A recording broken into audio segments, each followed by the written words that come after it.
Sir अगर हम particularly funds की बात करें, कैटेगरीज हैं अलग अलग, बहुत सारी फंड्स अवेलेबल हैं निवेशकों के लिए इन्वेस्ट करने के लिए, सर इस फैसले से कौन सी फंड कैटेगरी पर सबसे ज़्यादा असर पड़ता हुआ नजर आएगा, अगर आएगा तो?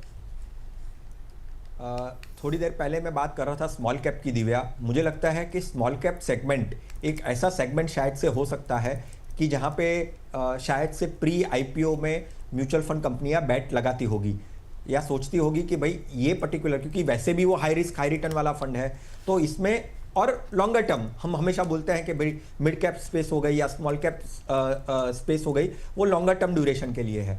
तो उसमें थोड़ा सा हम एक स्पेक्युलेटिव दाव खेलकर रिटर्न्स को अल्फा जनरेट करके निवेशकों को दे सकते हैं। ये शायद से सोच हो सकती है म्यूचुअल फंड कंपनी की, राइट। तो स्मॉल कैप सेगमेंट में शायद से उसकी मार पड़ सकती है कि स्मॉल कैप फंड हाउसेस या स्मॉल कैप फंड्स ये चीज़ अभी ना कर पाए। और फ्लेक्सी कैप भी एक ऐसा कैटेगरी हो सकती है जिसमें कुछ पोर्शन होता है स्मॉल कैप का परसेंटेज, क्योंकि मल्टी कैप में आपको पता है कि भाई इतना ही स्मॉल कैप में पर्सन आपको लगाना है। फ्लेक्सी कैप थोड़ा होता है फ्लेक्सिबल, आप चेंज कर सकते हैं मार्केट के अकॉर्डिंगली, रिस्क के अकॉर्डिंगली।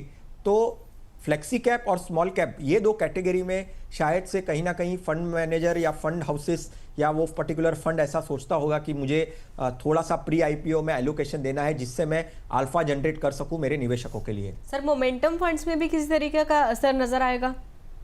एब्सोल्युटली, मोमेंटम में भी ऐसा हो सकता है, क्योंकि momentum end of the day जो होते हैं वो थीमेटिक होते हैं, यानी एक पर्टिकुलर स्ट्रेटेजी या थीम के ऊपर चलते हैं। यानी मोमेंटम वाले शेयर्स को वो सोचते हैं कि भाई कितना हो सके उतना ग्रैब करूं, क्योंकि कोई पर्टिकुलर अभी आज के दिन में भी अगर हम देखेंगे, जैसे मैं कह रहा था थोड़ी देर पहले कि स्टैंड अलोन बेसिस पे भी अगर आपको अनलिस्टेड शेयर्स लेने हैं तो मार्केट से मिलते हैं आज के दिन में, और कुछ सारे प्लेटफॉर्म्स ऐसे अनलिस्टेड शेयर्स देते हैं।